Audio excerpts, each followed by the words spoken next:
आप सभी को मेरे इस प्यारे यूट्यूब चैनल के लिए बहुत बहुत धन्यवाद। मेरा सभी को प्रणाम है सर। तो अब लगातार देख रहे हैं कि जीके विथ नित्यम से या फिर स्टडी विथ नित्यम चैनल से जीके जीएस का सीरीज मिल रहा है जो सभी परीक्षाओं के लिए इंपॉर्टेंट है। और यहाँ पे जितने भी क्वेश्चन कराए जा रहे हैं ये कहीं ना कहीं सभी परीक्षाओं में पूछा हुआ है, तभी इस क्वेश्चन का हम यहाँ पे डिस्कशन लेकर आए हैं। अगर आपको रोज जीके जीएस का डिस्कशन चाहिए तो मेरा आप चैनल को सब्सक्राइब कर सकते हैं। यहाँ पे पर डे जीके जीएस का डिस्कशन होता है। तो एक मोटिवेशनल कोट से शुरुआत करते हैं कि जब आखिर में अरमान लिया, मंजिल को अपना मान लिया, फिर मुश्किल क्या आसान किया सर ठान लिया तो ठान लिया। तो चलिए देरी ना करते हुए सबसे पहला सवाल से शुरुआत करते हैं। सबसे पहला सवाल कहता है आपका, सबसे पहला सवाल आपका कहता है ऑप्शन नंबर क्वेश्चन नंबर 1 कि भारत में प्रथम स्थापित परमाणु संयंत्र कौन सा था। यानी भारत में प्रथम स्थापित परमाणु संयंत्र कौन सा था। ऑप्शन ए है तारापुर परमाणु संयंत्र, ऑप्शन बी कैटेनोम परमाणु संयंत्र, ऑप्शन सी कुडनकुलम परमाणु संयंत्र, ऑप्शन डी अन्य। तो भारत में प्रथम स्थापित परमाणु संयंत्र जो था वो तारापुर परमाणु संयंत्र था। और जो तारापुर परमाणु संयंत्र है ये भारत का सबसे बड़ा परमाणु संयंत्र है। इसका जो निर्माण हुआ था लाल बहादुर शास्त्री के समय हुआ था। इसका निर्माण जो है 1961 में हुआ था, लेकिन पूर्ण रूप से ये चालू जो हुआ था ये पूर्ण रूप से चालू 1969 में हुआ था। उसके बाद जो कुडनकुलम परमाणु संयंत्र जो है ये है कहाँ, तो कुडनकुलम परमाणु संयंत्र है तमिलनाडु। कहाँ है, तमिलनाडु में। और तारापुर परमाणु संयंत्र कहाँ है, तो मुंबई महाराष्ट्र में है। कहाँ है, मुंबई महाराष्ट्र में। चलिए सेकंड नंबर प्रश्नों की ओर आगे बढ़ते हैं। सेकंड नंबर प्रश्न क्या कहता है कि अशोक के शिलालेखों की लिपि क्या है। Option A Gurmukhi, option B Brahmi लिपि, option C Devanagari, option D hieroglyphics. तो अशोक के जो शिलालेख था उसका लिपि था ब्राही लिपि। कौन सा लिपि था, ब्राही लिपि। और अशोक के शिलालेख का जो ब्राही लिपि था इसको अशोक के शिलालेखों का अभिलेखों का सबसे पहले पढ़ने का काम कौन किया था। तो 1837 में जेम्स प्रिंसेप पढ़ने का काम किया था।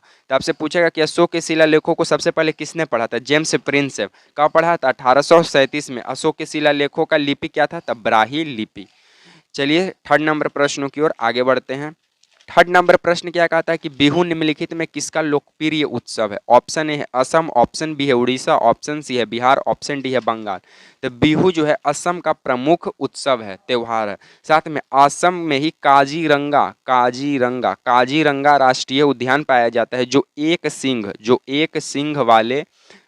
सिंह वाले गेंडा के लिए प्रसिद्ध है। तो भारत में पूछेगा कि भारत में किस राष्ट्रीय उद्यान में गेंडा प्रसिद्ध है, तो काजीरंगा। वो भी कैसा गेंडा, तो एक सिंह वाला गेंडा के लिए प्रसिद्ध है। कौन, काजीरंगा राष्ट्रीय उद्यान, जो कि कहाँ है, असम में।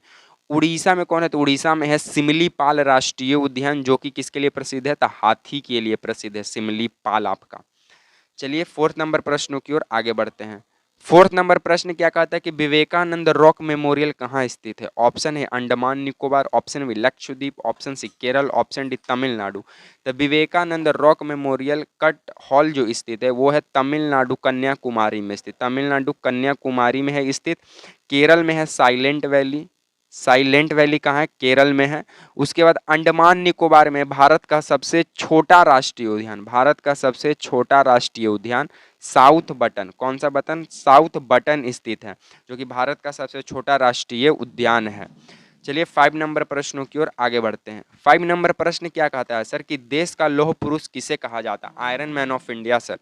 Option A Sardar Patel, option B Pandit Jawaharlal Nehru, option C Gandhi ji, option D Lokmanya तिलक।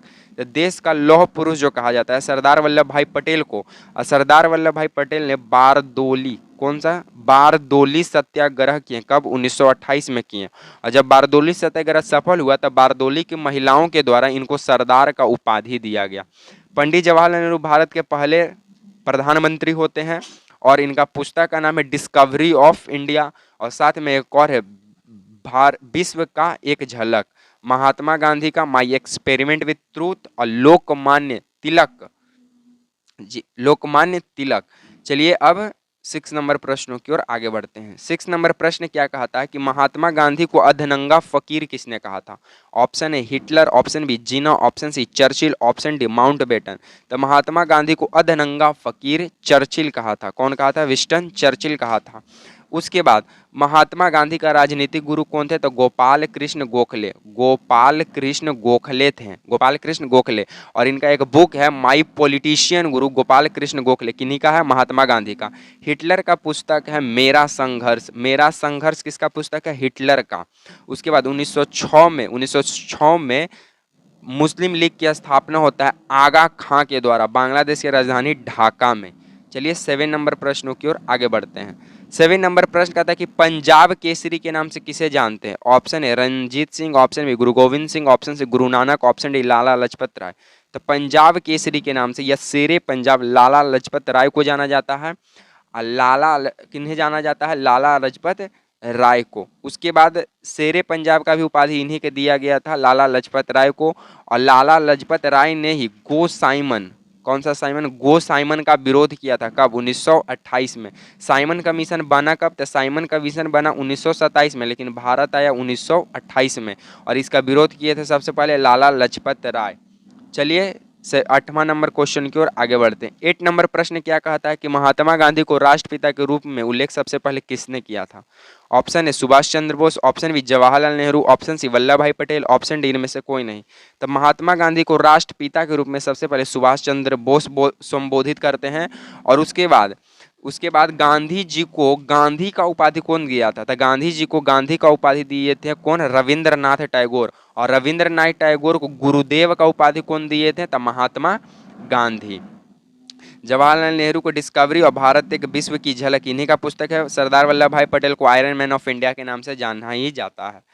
चलिए 9 नंबर प्रश्नों की ओर आगे बढ़ते हैं। 9 नंबर प्रश्न कहता है कि आगरा शहर को किसने बसाया था? ऑप्शन है Sikandar Lodi, option B Akbar, option C Bahlol Lodi, option D Shahjahan. तो आगरा शहर को बसाने का काम किया था सिकंदर लोदी। कब किया था? तब 1504 में। कब किया? 1504 में। और जब इसकी मृत्यु हो जाती है तो ये अपने बेटे किसको? इब्राहिम लोदी, किसको? इब्राहिम लोदी को सौंप देता है राज्यभार संभालने के लिए। चलिए इस सीरीज का लास्ट क्वेश्चन 10 नंबर की ओर हम लोग आगे बढ़ते हैं। 10 नंबर क्वेश्चन क्या कहता है कि सबसे युवा कांग्रेस का अध्यक्ष कौन था? इसका ऑप्शन नहीं है, आप लोग कमेंट बॉक्स में कमेंट कीजिए कि भारत का सबसे युवा कांग्रेस का अध्यक्ष कौन बने थे। और सबसे लंबे टाइम के लिए भी यही थे जो युवा बने थे, उनका नाम क्या है? ये आप लोग कमेंट बॉक्स में कमेंट कीजिएगा। अगर वीडियो पसंद आता है ना शायद, तो लाइक शेयर एंड सब्सक्राइब करना नहीं भूलिए। और अगर आपको रोज जीके जीएस का डिस्कशन चाहिए सर, तो मेरे इस चैनल पर आकर सब्सक्राइब कर सकते हैं और बेल आइकन को दबा कर रखिएगा, क्योंकि यहाँ पे रोज प्रतिदिन वीडियो अपलोड होता है। तो चलिए मिलेंगे इसी तरह के नेक्स्ट सीरीज में, तब तक के लिए आप सभी को जय हिंद।